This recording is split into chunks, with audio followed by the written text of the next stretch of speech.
Tinchlikmi, nega asabiylashyapsan? Elektr energiyasiga to'lovni amalga oshira olmayapman. Nimadan ekan? Balki musordan qarzing bordir. Shunaqa bo'lishi ham mumkinmi? Voy, eshitmadingmi? Toshkentda chiqindi xizmatidan qarzdor abonentning elektr to'loviga vaqtincha cheklov o'rnatilibdi. Biz bu haqda batafsilroq ma'lumotga ega bo'lish uchun chiqindilarni boshqarish va sirkulyar iqtisodiyotni rivojlantirish agentligiga keldik.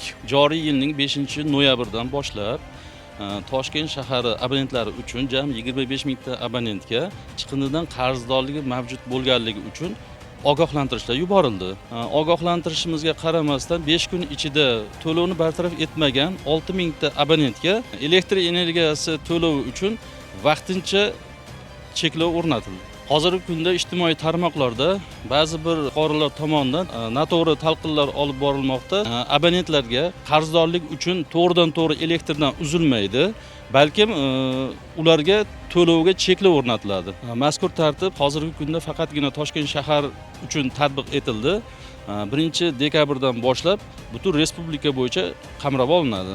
Cheklov o'rnatilganiga hali bir kun bo'lmasidan 6 mingta abonentdan 600 ga yaqini chiqindi qarzdorliklarini bartaraf etib, avtomatik tarzda cheklovdan yechildi. Hurmatli fuqarolar, agar siz chiqindi masalasi yuzasidan qandaydir muammolarga duch kelsangiz yoki mas'ullarga savollaringiz bo'lsa, ushbu agentlikning 1205 qisqa raqamiga murojaat qilishingiz mumkin. Eslatib o'tamiz, call markazi 24/7 rejimda o'z ish faoliyatini olib boradi. Hasan, yaxshi ham eslatding. Hoziroq borib chiqindidan qarzlarimni to'lab kelaman. Nafaqat sen, hurmatli yurtdoshlar, agarda sizni ham chiqindidan qarzingiz bo'lsa, darhol bartaraf eting. Aks holda elektr to'lovingizga vaqtincha cheklov o'rnatiladi.